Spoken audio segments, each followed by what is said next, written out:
Komika Panji Pragiwaksono selesai menjalani pemeriksaan di Polda Metro Jaya. Panji menegaskan ia tidak pernah melakukan penistaan seperti yang disangkakan dan kooperatif mengikuti seluruh proses hukum.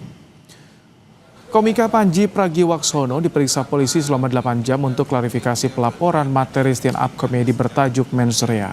Komika Panji Pragiwaksono mengaku telah menjawab 63 pertanyaan penyidik. Panji menegaskan dirinya tidak pernah melakukan penistaan seperti yang disangkakan. Panji memastikan seluruh prosedur berjalan dengan lancar. Ia pun menyerahkan seluruh tahapan berikutnya pada polisi sesuai dengan ketentuan hukum yang berlaku. Saya tadi menjalani prosesnya, saya coba untuk jawab pertanyaan dari polisi sebaik mungkin. Saya ada pada posisi tidak merasa melakukan penistaan agama. Jadi prosesnya tadi jalan dengan cukup lancar, pertanyaannya terjawab dan ya kita ikutin prosesnya aja. Ya intinya prosesnya berjalan dengan lancar. Saya nggak punya deskripsi yang lebih tepat itu menggambarkannya, kayaknya kurang tepat juga untuk digambarkan seru.